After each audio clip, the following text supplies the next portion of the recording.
Second PUC geography notes ಅಧ್ಯಾಯ 1 ಮಾನವ ಭೂಗೋಳಶಾಸ್ತ್ರ 5 ಅಂಕದ ಪ್ರಶ್ನೋತ್ತರಗಳು. ಪ್ರಶ್ನೆ 1. ಮಾನವ ಭೂಗೋಳಶಾಸ್ತ್ರದ ಅರ್ಥ ಮತ್ತು ಕ್ಷೇತ್ರದ ಬಗ್ಗೆ ಬರೆಯಿರಿ. ಉತ್ತರ: ಮಾನವ ಭೂಗೋಳಶಾಸ್ತ್ರವು ಭೂಗೋಳಶಾಸ್ತ್ರದ ಒಂದು ಪ್ರಮುಖ ವಿಭಾಗವಾಗಿದೆ.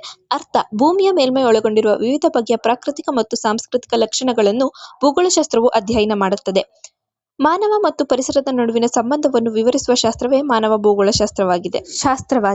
ಉದಾಹರಣೆಗೆ ವ್ಯವಸಾಯ, ಕೈಗಾರಿಕೆ, ಸಾರಿಗೆ, ಸಾಂಸ್ಕೃತಿಕ, ಸಮಾಜ, ಧರ್ಮ ಮುಂತಾದವುಗಳನ್ನು ಒಳಗೊಂಡಿದೆ. ಕ್ಷೇತ್ರ: ಪ್ರಾಕೃತಿಕ ಪ್ರಭಾವದಿಂದ ಮನುಷ್ಯನು ನಿರ್ಮಿಸಿರುವ ಲಕ್ಷಣಗಳು ಹಾಗೂ ಅವುಗಳ ಅಭಿವೃದ್ಧಿಯನ್ನು ಇದು ಪ್ರಧಾನವಾಗಿ ಅಧ್ಯಯನ ಮಾಡುತ್ತದೆ. ಮಾನವನ ಆರ್ಥಿಕ ಚಟುವಟಿಕೆಗಳು, ವಸತಿ, ನಗರ, ಹಳ್ಳಿಗಳು, ರಸ್ತೆಗಳು, ಕೈಗಾರಿಕೆಗಳು ಮುಂತಾದವುಗಳು ಸಾಂಸ್ಕೃತಿಕ ಪರಿಸರದ ಅಂಶಗಳಾಗಿವೆ. ಮಾನವನ ಚಟುವಟಿಕೆಗಳು ಆತನ ಜೀವನದ ಅಭಿವೃದ್ಧಿಯ ಮಟ್ಟವು ಬಹುವಾಗಿ ಪ್ರಕೃತಿಯಿಂದ ನಿರ್ದೇಶಿಸಲ್ಪಟ್ಟಿರುವುದು. ಒಟ್ಟಾರೆಯಾಗಿ ಮಾನವನು ತನ್ನ ಸಾಮರ್ಥ್ಯದಿಂದ ಪರಿಸರವನ್ನು ಬದಲಾಯಿಸುವುದರ ಜೊತೆಗೆ ಇವನ ಜೀವನವೂ ಸಹ ಪರಿಸರದ ಪ್ರಭಾವಕ್ಕೆ ಒಳಪಟ್ಟಿರುತ್ತದೆ. ಪ್ರಶ್ನೆ 2. ಮಾನವ ಭೂಗೋಳಶಾಸ್ತ್ರದ ಶಾಖೆಗಳ ಬಗ್ಗೆ ವಿವರಿಸಿ.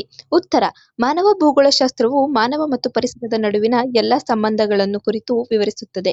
ಇದನ್ನು ಹಲವಾರು ಶಾಖೆಗಳನ್ನಾಗಿ ವಿಂಗಡಿಸಲಾಗಿದೆ. ಅವುಗಳಲ್ಲಿ ಪ್ರಮುಖ ಶಾಖೆಗಳೆಂದರೆ: 1. ಆರ್ಥಿಕ ಭೂಗೋಳಶಾಸ್ತ್ರ. ಇದು ಮಾನವನ ಆರ್ಥಿಕ ಚಟುವಟಿಕೆಗಳಾದ ಕೃಷಿ, ಕೈಗಾರಿಕೆ, ಸಾರಿಗೆ, ಸಂಪರ್ಕ ಮುಂತಾದವುಗಳ ಮೇಲೆ ಭೌಗೋಳಿಕ ಪ್ರಭಾವವನ್ನು ವಿವರಿಸುತ್ತದೆ.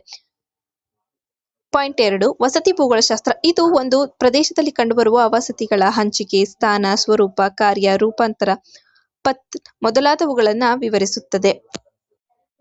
ಪಾಯಿಂಟ್ 3. ರಾಜಕೀಯ ಭೂಗೋಳಶಾಸ್ತ್ರ. ಇದು ರಾಷ್ಟ್ರಗಳ ಸ್ಥಾನ, ಗಡಿರೇಖೆಗಳ ಉಗಮ, ರಾಜಕೀಯ ನಿರ್ಧಾರಗಳ ಮೇಲೆ ಭೌಗೋಳಿಕ ಪ್ರಭಾವವನ್ನು ವಿವರಿಸುತ್ತೆ. ಪಾಯಿಂಟ್ 4. ನಗರ ಭೂಗೋಳಶಾಸ್ತ್ರ. ಇದು ನಗರಗಳ ಸ್ಥಾನ, ಬೆಳವಣಿಗೆ, ರಚನೆ, ವಲಸೆ, ಆರ್ಥಿಕ ಚಟುವಟಿಕೆ, ಭೂಬಳಕೆ, ಜನಸಂಖ್ಯೆ ಮುಂತಾದವುಗಳನ್ನು ವಿವರಿಸುತ್ತದೆ. ಪಾಯಿಂಟ್ 5. ಸಾಂಸ್ಕೃತಿಕ ಮತ್ತು ಸಾಮಾಜಿಕ ಭೂಗೋಳಶಾಸ್ತ್ರ. ಇದು ಪ್ರಪಂಚದಲ್ಲಿನ ಜನರ ಜೀವನ, ಸಂಸ್ಕೃತಿ, ಆಚಾರ ವಿಚಾರ, ಉಡುಗೆ ತೊಡುಗೆ, ಆಹಾರ ಪದ್ಧತಿ ಮುಂತಾದವುಗಳನ್ನು ವಿವರಿಸುತ್ತದೆ.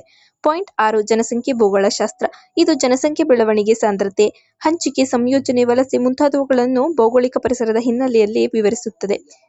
ಇವುಗಳು ಪ್ರಮುಖ ಶಾಖೆಗಳಾಗಿವೆ.